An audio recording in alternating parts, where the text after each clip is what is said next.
কোনো একদিকে একটি বস্তু 10 সেকেন্ডে 45 সেন্টিমিটার পার সেকেন্ড গড় বেগে যায় এবং পরবর্তী 4 সেকেন্ডে অতিক্রান্ত দূরত্ব হয় হচ্ছে 320 সেন্টিমিটার। বস্তুটি সমত্বরণে চললে তার আদিবেগ এবং ত্বরণ নির্ণয় করো। আচ্ছা, ঠিক আছে।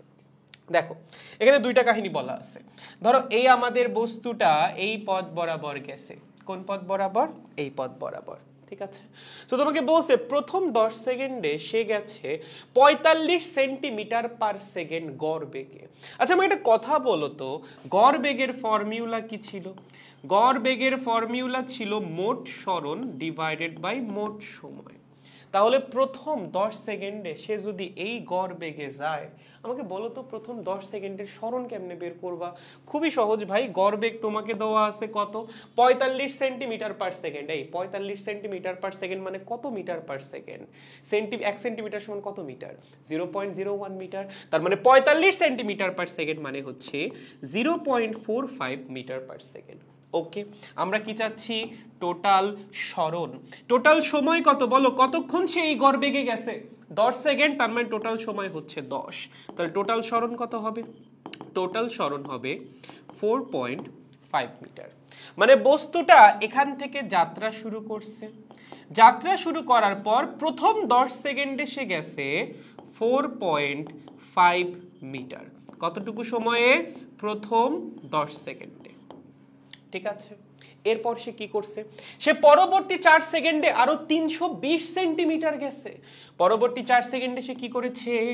আরো 320 সেন্টিমিটার গেছে। এই 320 সেন্টিমিটার মানে কত মিটার? 3.2 মিটার। তার মানে পরের যে 3.2 মিটার সেটা সে গেছে কত বেগে, সরি কত সময়ে? 4 সেকেন্ড সময়ে। ওকে, এখন তোমারে বলছে এই যে যাত্রাপথ, এই পুরা যাত্রাপথে বস্তুটা সমত্বরণে চলছে। তার মানে বস্তুর একটা ত্বরণ ছিল, অবশ্যই ছিল। সেই ত্বরণটা একটা সমত্বরণ, সেই ত্বরণের মান কনস্ট্যান্ট। সেই ত্বরণের মানই আপনাকে বের করতে হবে। এবং একই সাথে বলছে বস্তুর আদিবেগ কত ছিল। দেখো এখানে কিন্তু আদিবেগ শূন্য না, আদিবেগ একটা অবশ্যই আছে। সেই আদিবেগটা তোমাকে বলা নাই, সেটা তোমার বের করা লাগবে। তাহলে চলেন আমরা যদি এখানে একটু অ্যানালাইসিস চালাই। আমরা প্রথমে একবার অ্যানালাইসিস চালাবো প্রথম 10 সেকেন্ডের জন্য, তারপর আমরা চালাবো প্রথম 14 সেকেন্ডের জন্য। দুইটা সমীকরণ পাবো, দুইটা আননোন রাশি আছে ইউ এবং এ, দুইটার মানই বের হয়ে যাবে। তাহলে চলেন প্রথম 10 সেকেন্ডের জন্য। কিসের জন্য? প্রথম 10 সেকেন্ড। আদিবেগ কত জানি না, ধইরা নিছি ইউ। ত্বরণ কত জানি না, ধইরা নিছি এ।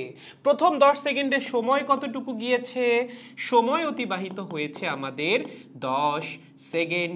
সরণ কতটুকু হয়েছে প্রথম 10 সেকেন্ডে? 4.5 মিটার। ওকে, তাহলে বলো তো এই চারটা রাশি দিয়ে গতির সমীকরণ কোনটা? s is equals to ut plus half at squared। ভাই বসাই দেন, চলেন। কি? s1 is equals to ut1 plus half a t1 squared। s1 এর মান কত? 4.5 মিটার। লেখো 4.5। u এর মান কত জানি না। t1 এর মান কত? 10, তার মানে 10 u। ঠিক আছে, এখানে a এর মান জানি না, t1 এর মান 10, তাকে স্কয়ার করলে 100, 2 দিয়ে ভাগ করলে 50, মানে 50 a। ঠিক আছে, সো এখান থেকে আমরা চাইলে এটাকে এভাবেও রাখতে পারি, আবার তুমি চাইলে ইউ বা এ কে একজনকে আরেকজনের মাধ্যমে প্রকাশও করতে পারো। মানে ব্যাপারটা হচ্ছে এরকম, তুমি যেটা করতে পারো এখানে 10 ইউটাকে এক পাশে রাখা দাও বা 50 এ টাকে এক পাশে রাখা দাও, is equals to 4.5 minus 10 u. So এখান থেকে কি লেখা যায়? এ সমান কত হবে? এ সমান হবে হচ্ছে 4.5 মাইনাস 10 ইউ ডিভাইডেড বাই 50। এটা আমাদের 1 নম্বর সমীকরণ। ঠিক আছে, আমরা এ কে ইউ এর মাধ্যমে প্রকাশ করে দিছি। এটা আমরা কই থেকে পাইলাম? প্রথম 10 সেকেন্ডের অ্যানালাইসিস থেকে। এবার আমরা অ্যানালাইসিস করব প্রথম 14 সেকেন্ডের জন্য। চলো তো, যদি প্রথম 14 সেকেন্ডের জন্য অ্যানালাইসিস করা হয়, লেখো প্রথম 14 সেকেন্ডের জন্য। ঠিক আছে, 14 সেকেন্ডের জন্য মানে শুরু থেকে একদম 14 নাম্বার সেকেন্ডের জন্য। খেয়াল করেন আদিবেগ কত ছিল? ইউ। ত্বরণ কত ছিল? এ। 14 সেকেন্ডে সময় কতটুকু অতিবাহিত হয়েছে? ভাই 14 সেকেন্ডে অতিবাহিত হয়েছে। সরণ কতটুকু হয়েছে পুরো 14 সেকেন্ডে?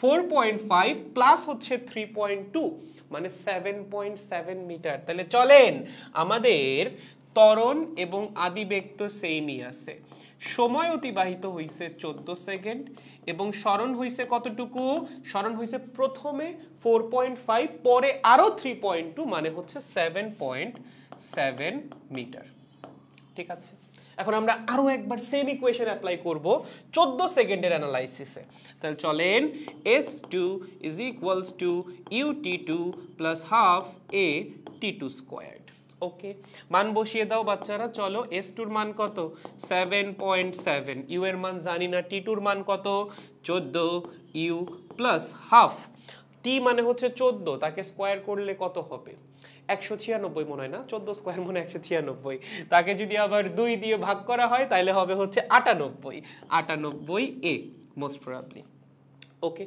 এখন দেখো তুমি কিন্তু এর একটা মান বের করে রাখা আসছো তাই না a সমান 4.5 মাইনাস 10u ডিভাইডেড বাই 50 এর এই মানটা বসাই দাও ওই সমীকরণে তাইলেই তো হয়ে যায় চলো আমরা এর মানটা বসাই দেই a সমান কত ছিল রে 7.7 is equals to 14u plus 98 into a a মানে ছিল হচ্ছে 4.5 minus 10u divided by 50 চলো 4.5 minus 10u divided by হচ্ছে 50 এখন জাস্ট ক্যালকুলেশন আর কোনো কিছুই না চলেন 7.7 is equals to 14u plus calculator কই এত বড় ক্যালকুলেশন হাতে হাতে করতে পারবো না ভাই 98 ডিভাইডেড বাই 50 মাল্টিপ্লাইড বাই 4.5 কত আসে 8.82 মাইনাস এখানে যদি করি তাহলে 98 ডিভাইডেড বাই 5 মানে হচ্ছে 19.6 u ওকে এখন জাস্ট সমীকরণটা সলভ করে ফেলো আর কিচ্ছু লাগবে না চলো এই পুরো জিনিসটাকে ইউ ওয়ালা গুলাকে বাম পাশে নিয়ে আসো এটাকে ডান পাশে নিয়ে যাও তাহলে কি হবে 19.6 ইউ মাইনাস এটাও বাম পাশে চলে যাবে 14 u is equals to 8.82 minus হচ্ছে 7.7 ওকে তাহলে এখানে বিয়োগ করলে কত হবে 5.6 ইউ কত রে 5.6 ইউ ওখানে কত হবে 1 আর হচ্ছে 1.2 1.12 তাহলে ইউ এর মান কত আসবে 1.12 ডিভাইডেড বাই 5.6 চলো 1.12 ডিভাইডেড বাই 5.6 1/5 মানে হচ্ছে 0.2 মিটার পার সেকেন্ড ওকে এটা কি বের হইলো আদিবেগের মান বের হইলো এখন কি লাগবে ত্বরণের মান কত হবে স্যার বলেন ত্বরণ সমান কি পাইছি আমরা 4.5 মাইনাস 10u ডিভাইডেড বাই 50 তার মানে a is equals to 4.5 minus 10u divided by 50 তাহলে 4.5 মাইনাস